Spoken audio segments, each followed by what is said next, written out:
actually, straight after that audition, I went away on holiday the following day, so I decided just not to tell anyone until I'd had that time, you know, that week for myself, just to... When Alice Fredenham stepped onto the Britain's Got Talent stage in 2013, she carried the silence of a woman who had told no one she was there. Her hands shook, her voice wavered in conversation, but when she sang "My Funny Valentine," time seemed to fold. She became an overnight sensation, a liquid gold talent caught in the gears of reality TV. Yet, as quickly as the gold poured out, the woman behind the voice retreated into the shadows. The journey from beauty therapist to global viral star was only the beginning of a much quieter, more complex story.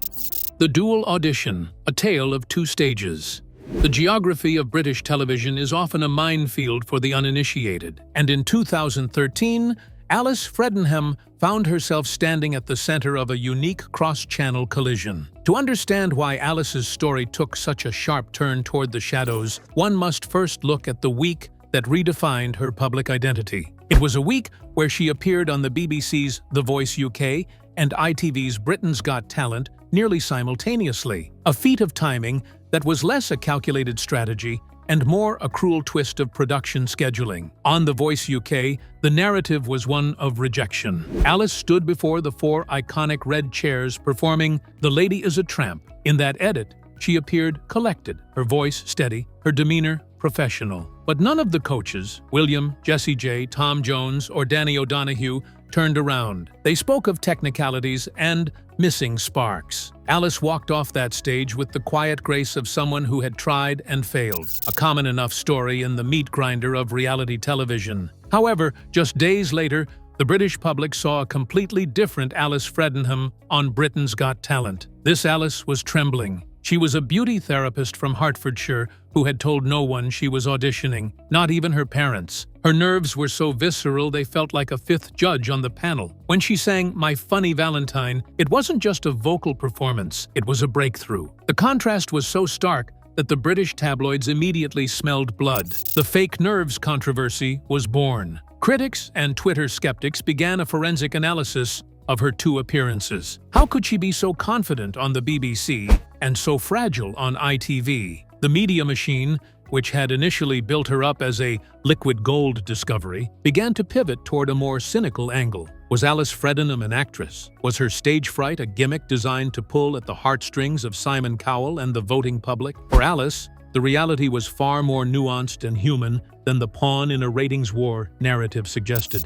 The filming of The Voice had actually taken place months before BGT. By the time she stood on the BGT stage, the rejection from the first show had settled into her bones, compounding her existing anxiety. She wasn't faking a lack of confidence.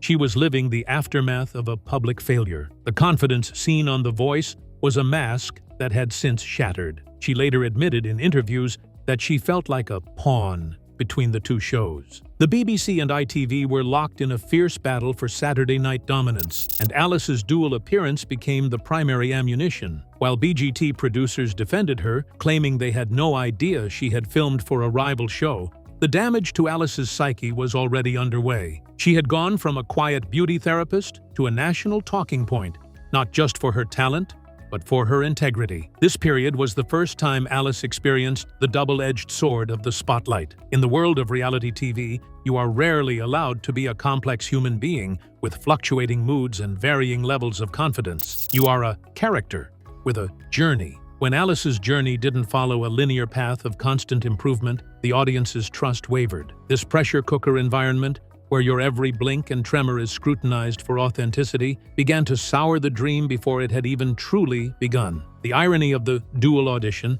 is that it provided the very fame Alice thought she wanted, while simultaneously making her fear the cost of it. On one hand, she had Simon Cowell calling her voice liquid gold, a comment that would follow her for a decade. On the other, she had thousands of strangers calling her a fraud on the internet. For a person who already struggled with self-belief, this was a paralyzing dichotomy. She wasn't just singing for herself anymore, she was singing to prove she wasn't a leer. That is a heavy burden for any artist, let alone one who had only recently found the courage to sing outside of her own bathroom. The Tale of Two Stages wasn't just a scheduling quirk, It was the moment the industry broke the very thing that made Alice special, her raw, unvarnished vulnerability. As she moved into the semi-final, she wasn't just competing against other acts. She was competing against the version of herself the media had constructed. This public tug-of-war set the stage for a semi-final performance where the pressure finally reached its breaking point. The Simon Cowell effect. To understand the trajectory of Alice Fredenham's career, one must look at the specific gravity of a Simon Cowell endorsement. Cowell, a man whose career is built on the architecture of pop stardom, is not typically given to hyperbole unless it serves a commercial purpose. Yet, when Alice finished her rendition of My Funny Valentine, he bypassed his usual technical critiques. He didn't talk about pitch or breath control. Instead, he reached for a metaphor that would define her public profile for years to come. "Your voice is like liquid gold." It was a headline-ready phrase, the kind of descriptive branding that PR agents dream of. Cowell's reaction was visceral. He told her she was exactly what he had been waiting for and that she was authentically beautiful. He even famously remarked that she could sing the phone book. For Alice, a 28-year-old beauty therapist from Hertfordshire, who had kept her audition a secret from her own family, this was a life-altering validation. In that single moment,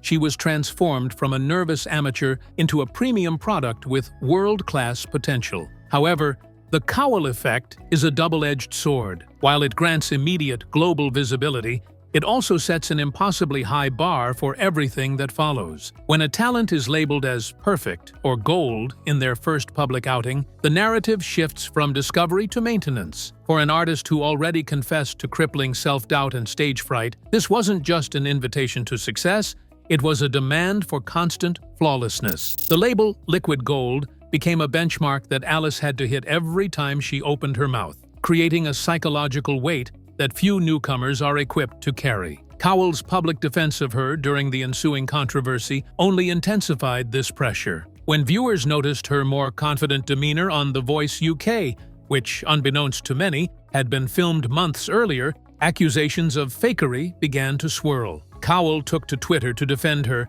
insisting she was not fake and was simply terrified during her BGT audition. By publicly staking his reputation on her authenticity, he tethered his own credibility to her emotional state. Alice was no longer just a singer.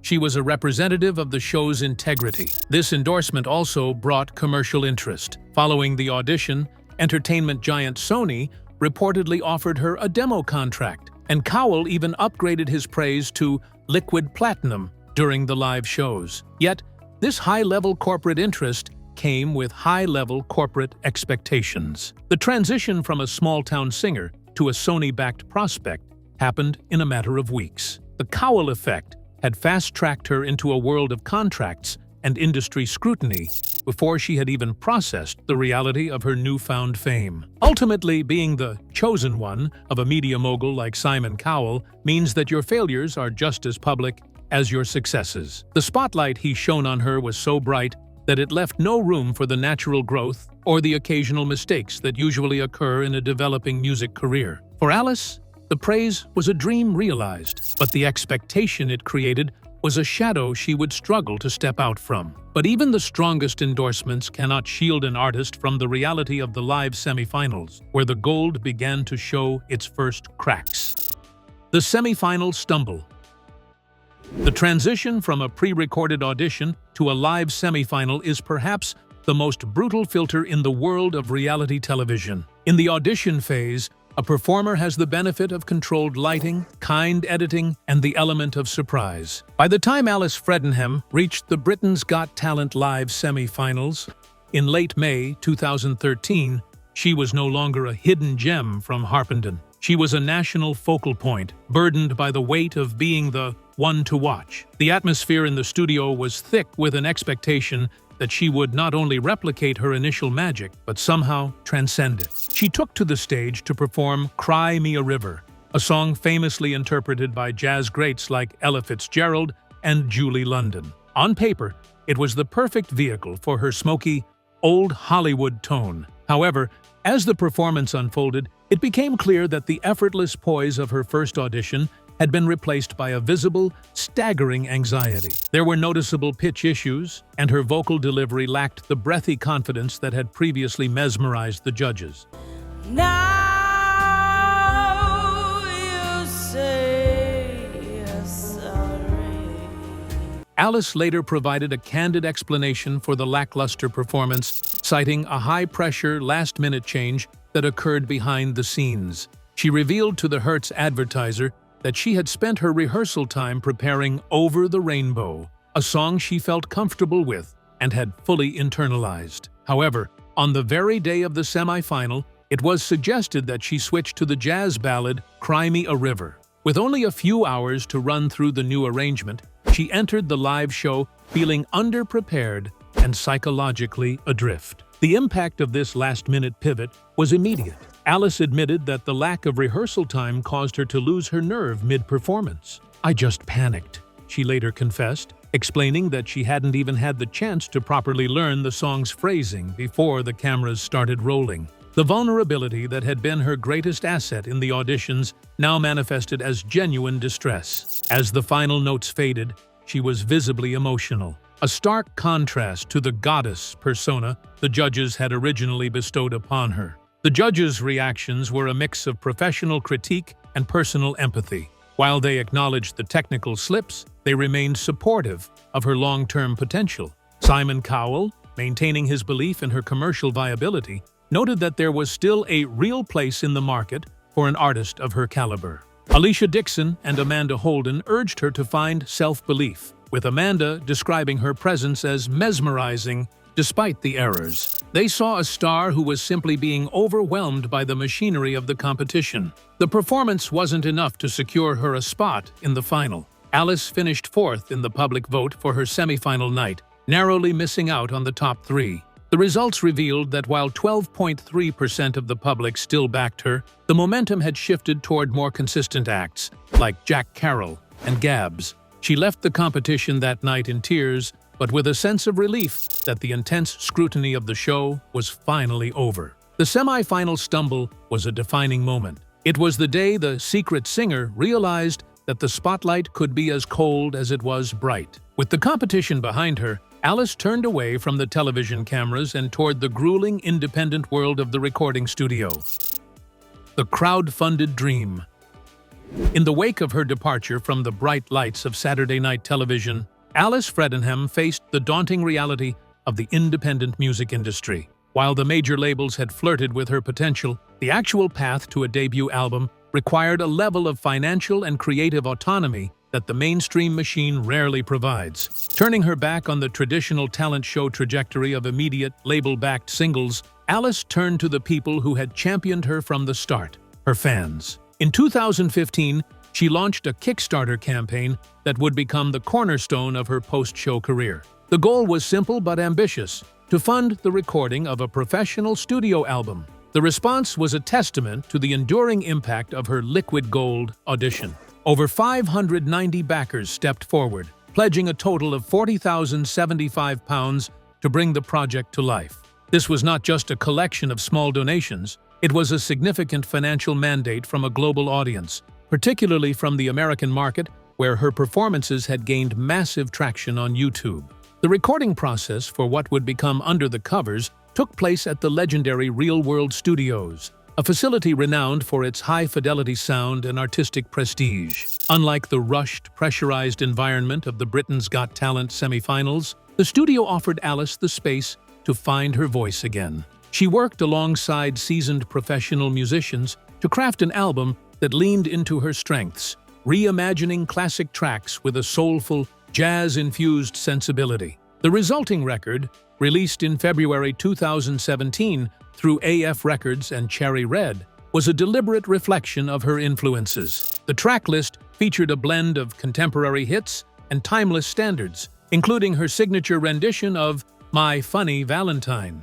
Other highlights included covers of Wishing on a Star, Paul Weller's Wild Wood, and a haunting version of Hushabye Mountain. The inclusion of special guest Theo Travis on saxophone and flute added a layer of sophisticated texture to the arrangements, moving Alice away from the karaoke stigma often attached to reality show contestants, and toward the status of a serious recording artist. However, the journey to the album's release was not without its hurdles. The transition from a viral sensation to a self-managed artist meant that Alice had to navigate the complexities of production, licensing, and distribution herself. While the crowdfunding was a success, the weight of delivering a product that lived up to the liquid gold expectation remained. Under the Covers received positive reviews from her dedicated fan base, praised for its laid-back vibe and soulful power. Yet, for Alice, the process of making the album seemed to be as much about closure as it was about a new beginning.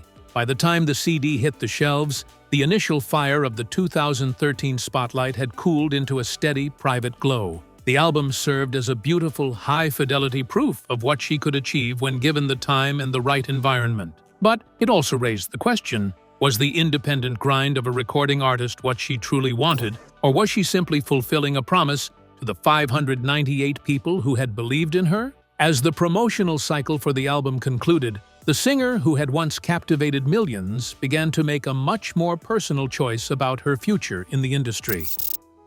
The retirement. For many fans, the story of Alice Fredenham ends with the release of her 2017 album, Under the Covers. After the intense flurry of activity surrounding her crowdfunding campaign and the subsequent studio sessions at Real World, Alice did something almost unheard of in the modern digital age. She stepped away from the microphone and the keyboard entirely. The singer, who had once trended globally on social media, became a ghost in the machine, leaving her digital footprint to gather dust as she retreated into a life of relative anonymity. The signs of this retirement were gradual but definitive. Her official Facebook and Twitter accounts, once bustling hubs of fan interaction and Kickstarter updates, fell silent. Inquiries from local press and international fans went unanswered. By 2020, the Hertz Advertiser, the local paper that had closely followed her journey from a Harpenden beauty salon to the BGT stage, reported that mystery surrounded the singer. Fans from as far as the United States and Australia were contacting the publication, desperate to know if she was still making music or if she had permanently returned to her previous life. This disappearance was not accompanied by a grand farewell tour or a dramatic press release. Instead, it felt like a conscious, quiet reclamation of her privacy. Alice had always been open about the psychological toll of the talent show industry. She had spoken of panicking on stage and the bad decisions that were often forced upon her by the fast-moving production cycles of reality TV. In choosing to stop, she was effectively reclaiming the one thing the cameras had taken: her right to exist without being a liquid gold brand. The retirement seemed to be a total pivot. While many former contestants continued to perform at local gigs or keep a small-scale presence on YouTube, Alice virtually erased herself from the professional circuit. Well, Alice Fredenham joins us now. Congratulations. Well done, well done, well done. Because you looked so shy and almost like you didn't quite... Of her recorded covers, which continued to rack up millions of views on third-party channels. The beauty therapist who didn't tell her parents she was auditioning had, in a full-circle moment, returned to a life where her talent was once again a private treasure. It was a retirement that spoke volumes about the nature of modern fame. Alice Fredenham had achieved what millions dream of: validation from Simon Cowell, a global audience, and a funded album. Yet, having seen the view from the top of the mountain, she seemingly decided that the climb wasn't worth the cost of her peace of mind. Her silence became her most powerful statement, suggesting that while the public might own the character of Alice Fredenham, the woman herself belonged to no one but her family and her quiet life in Hertfordshire. The silence lasted for years, until a sudden spark in late 2024 suggested that the liquid gold voice might not be finished after all. The 2024 resurgence.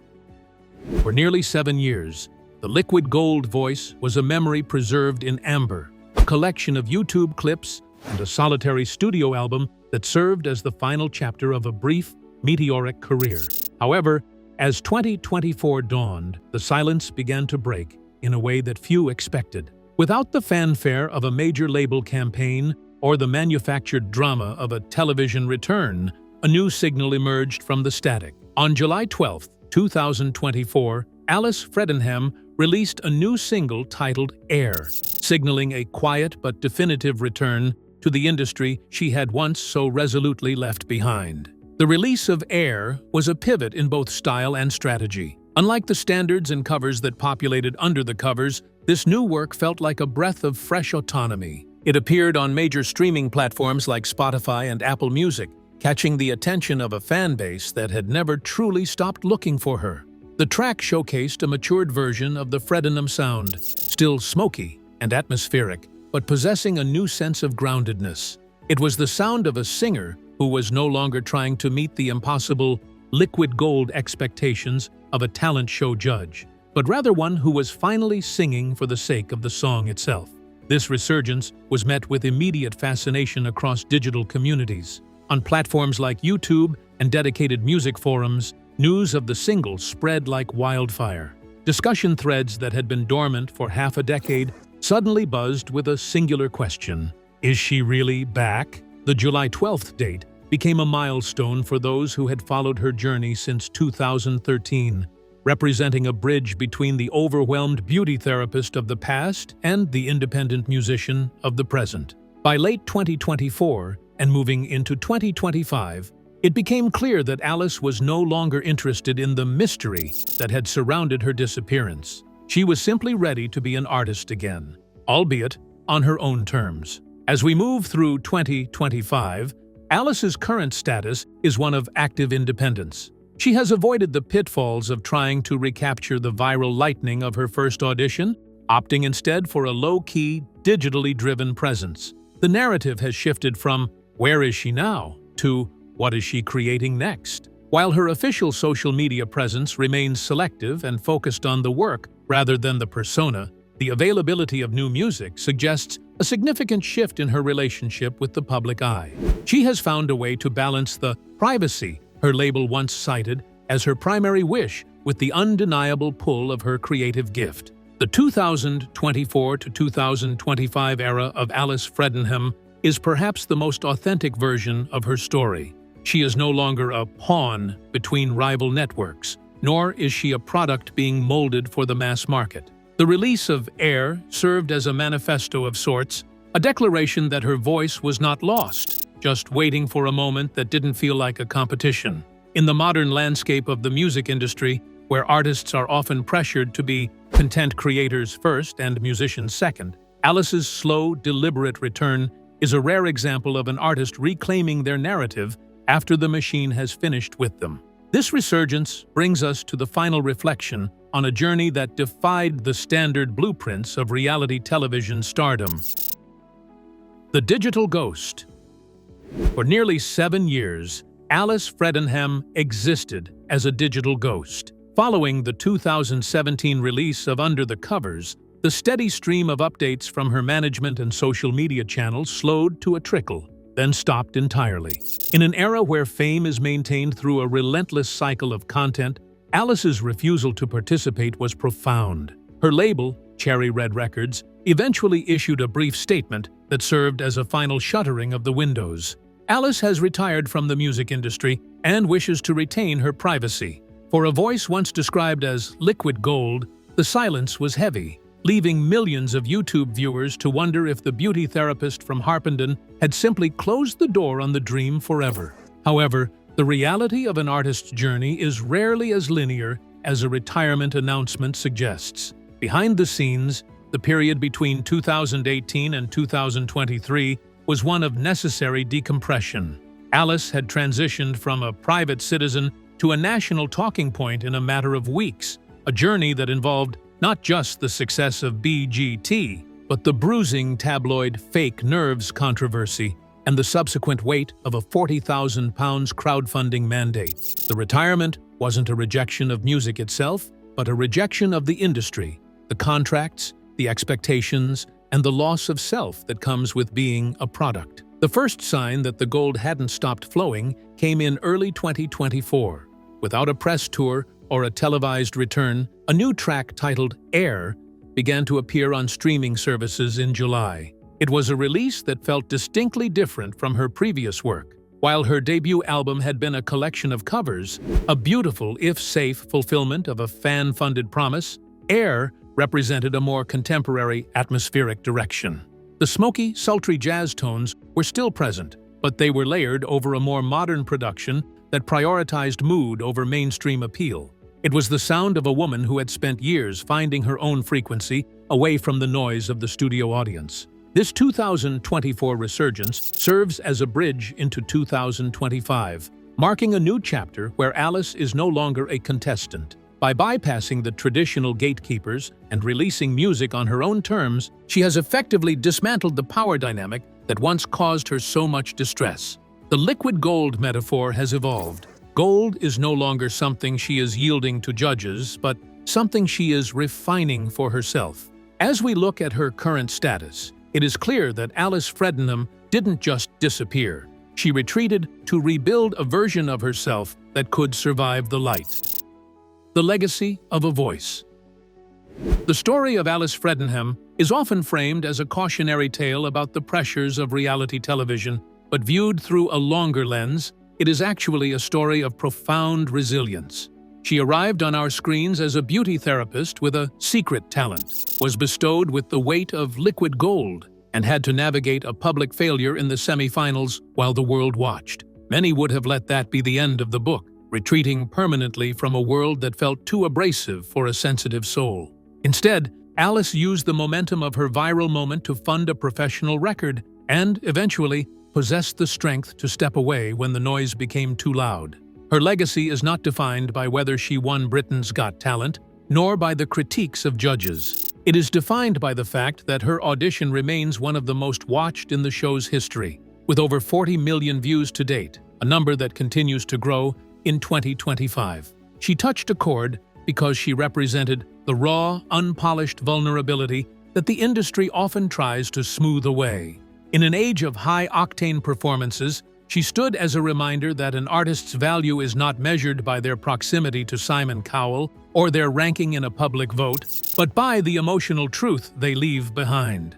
By choosing privacy and then returning with her new single Air on her own schedule, Alice Fredenham has achieved the rarest form of success in the modern age. She has moved beyond the contestant label to become an artist who is in control of her own silence and her own sound. She is no longer waiting for a red chair to turn or a buzzer to remain silent. She is simply existing as a musician on her own terms. The 2024 release of Air served as a quiet manifesto, a signal to her patient audience that the liquid gold was never in the judges' praise or the television lights. It was always and remains in the voice itself.